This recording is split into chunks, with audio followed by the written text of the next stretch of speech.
Friends, నా పేరు వినోద్. మీరు చూస్తున్నారు తెలుగు ఆటోమొబైల్. ఫ్రెండ్, మీలో ఎంతమందికి అయితే బైక్ ఉందో అంతమంది ఈ ప్రాబ్లం ఫేస్ చేసే ఉంటారు. బైక్ అనే కాదు, మీలో కార్స్ ఉన్నా కూడా ఈ ప్రాబ్లం వస్తూ ఉంటుంది. అదేంటంటే, మనం వర్షాకాలంలో కానీ చలికాలంలో కానీ మన వెహికల్ని బయట పార్క్ చేస్తే కనుక మనకి తర్వాత మనం బండి తీసుకెళ్ళినప్పుడు ఎక్కడైనా బ్రేక్ వేయాల్సి వస్తుంది. అలాంటి టైంలో మనకి ఆ బ్రేక్ నుంచి చాలా పెద్ద సౌండ్ అనేది వస్తుంది. అసలు ఈ సౌండ్ ఇలా ఎందుకు వస్తుంది, దీనికి గల కారణాలు ఏంటి అనేది ఈ వీడియోలో మనం తెలుసుకుందాం.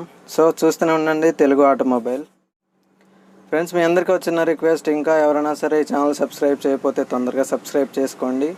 మీకు ఇలాంటి ఆటోమొబైల్కి సంబంధించిన ఇన్ఫర్మేషన్ అంతా నేను ఈ ఛానల్లో తెస్తూ ఉంటాను. సో వర్షాకాలంలో మనకి ఎటైనా వెళ్ళాలి అనుకున్నప్పుడు నైట్ అంతా బైక్ పార్క్ చేసి ఉంటుంది. నెక్స్ట్ డే మనం ఎటైనా బండి తీసుకెళ్ళినప్పుడు మనకి ఆ డ్రమ్ బ్రేక్స్ నుంచి చాలా పెద్ద సౌండ్ అయితే వస్తుంది. బ్రేక్ వేసినప్పుడు డ్రమ్ బ్రేక్ నుంచి సౌండ్ వస్తుంది కదా. అసలు ఈ సౌండ్ ఎందుకు వస్తుంది అంటే, మనం ఇది చూడండి, మీలో చాలామంది బైక్స్ అనేది బయటే పార్క్ చేస్తూ ఉంటారు. అది వింటర్ సీజన్ అవ్వండి, రైనీ సీజన్ అవ్వనివ్వండి, ఏదైనా సరే మనం బయటే పార్క్ చేస్తాము. ఇలా బయట పార్క్ చేయడం వల్ల ఏమవుతుందంటే, బయట వర్షాకాలంలో అయితే ఆ డ్రమ్ బ్రేక్స్ లోపల వర్షపు నీళ్ళు అనేది లోపలికి వెళ్ళిపోతుంది ఆ డ్రమ్ బ్రేక్లోకి. అలా అయిపోవడం. లేకపోతే చలికాలం అయితే కనుక చలికాలంలో మనకి కండెన్సేషన్ అవుతుంది, అంటే తేమ మనకి డ్రమ్ము లోపలికి వెళ్ళిపోతుంది. ఇలా డ్రమ్ము లోపలికి వెళ్ళిపోయిన తర్వాత ఆ డ్రమ్ము పైన సర్ఫేస్ ఉంటుంది కదా లోపల, దాంట్లో మనకి రస్ట్ ఫామ్ అవుతుంది, అంటే తుప్పు పడుతుంది లైట్గా.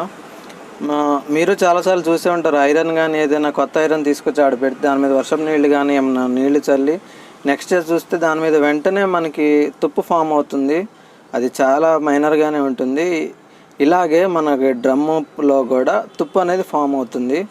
సో ఈ తుప్పు ఫామ్ అయినప్పుడు మనం బండి తీసి ఎటైనా బ్రేక్ వేసినప్పుడు ఈ తుప్పు మనకి బ్రేక్ షూస్ ఉంటాయి కదా, ఆ బ్రేక్ షూస్కి తగిలి ఈ రెండింటి మధ్యలో తుప్పు ఉండటం వల్ల మనకి చాలా పెద్ద సౌండ్ అనేది వస్తుంది.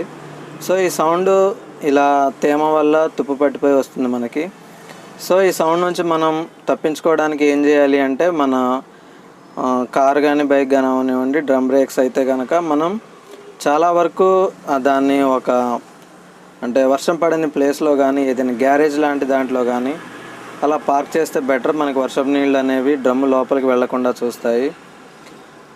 ఇంకోటి ఏంటంటే, డిస్క్ బ్రేక్ కూడా ఈ ప్రాబ్లం ఉంటుంది. డిస్క్ బ్రేక్లో మనం చూస్తే కనుక అందులో అంత సౌండ్ అనేది రాదు, చాలా తక్కువ సౌండ్ అనేది వస్తుంది. ఇందులో కూడా మనకి రోటార్ ఉంటుంది కదా, ఆ రోటార్ పైన తుప్పు ఫామ్ అవుతుంది. సో మనం బ్రేక్ వేసి కొంత దూరం వెళ్ళిన తర్వాత ఆ తుప్పు అనేది మొత్తం కిందకి రాలిపోతుంది. దాని తర్వాత మనకి బ్రేక్స్ అనేవి నార్మల్గా ఉంటాయి. సో ఇది ది మెయిన్ రీజన్ అయితే మనకి డ్రమ్ బ్రేక్ సౌండ్ రావడానికి కారణం అయితే ఇది. సో మీ వెహికల్ని ఇలా రాకుండా ఉండాలి అంటే ఏదైనా గ్యారేజ్లో కానీ ఎటైనా పెట్టుకోండి, దాని సపరేట్ ప్లేస్ అంటూ ఉంటే. సో ఇది దీని గురించి. ఇది కనుక మీ వీడియో మీకు నచ్చినట్టయితే తప్పకుండా సబ్స్క్రైబ్ చేసుకోండి తెలుగు ఆటోమొబైల్స్.